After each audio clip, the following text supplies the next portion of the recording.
স্বর্ণা আক্তারের এই এক ছবি বাংলাদেশ দক্ষিণ আফ্রিকা পুরো ম্যাচের গল্প ধারণ করে। স্বর্ণার অবিশ্বাস্য জাদুকরী ইনিংসেই বাংলাদেশ দক্ষিণ আফ্রিকাকে হারানোর স্বপ্ন দেখেছিল। অন্তিম মুহূর্তে ক্যাচ ফেলে স্বর্ণাই বাংলাদেশের হারার একটা কারণও। বিশাখাপত্তনমে ইউস্ট পিচে টস জিতে আগে ব্যাট করার সিদ্ধান্ত নেন জ্যোতি।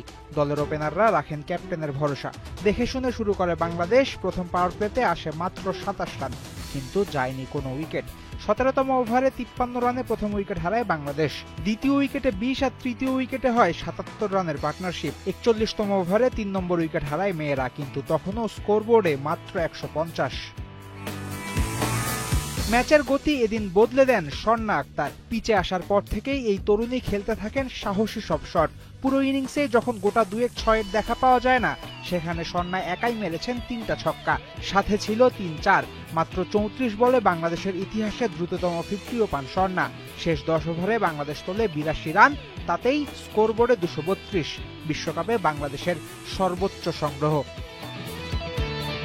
প্রতিপক্ষকে ফাইটিং স্কোর টার্গেট দেওয়ার পর যে কোনো দল চাইবে দ্রুত একটা উইকেট তুলে নিতে।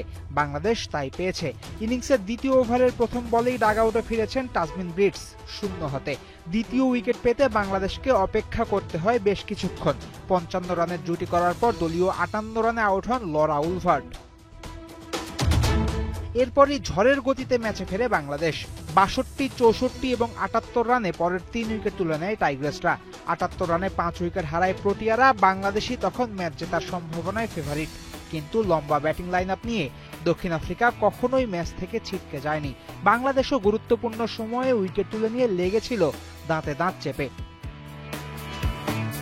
ছোট হয়ে আসা ম্যাচে একসময় দক্ষিণ আফ্রিকার দরকার ছিল ৮ বলে ৯ রান, হাতে ৩ উইকেট। এমন মুহূর্তেই প্রোটিয়াদের আগের ম্যাচের হিরো নেডিন ডি ক্লার্ক লং অফে তুলে দেন ক্যাচ।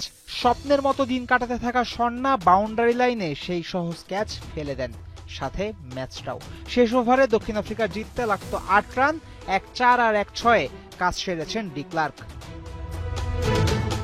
দক্ষিণ আফ্রিকার কাছে হেরে ঠিকঠাক মতো শোক পালন করারও সময় পাবে না বাংলাদেশ। পরের প্রতিপক্ষ আরও কঠিন, অস্ট্রেলিয়া। অজিদের বিপক্ষে নামার আগে সোমবারের ম্যাচ থেকে অবশ্য বাংলাদেশ সাহস পাবে অনেকটা।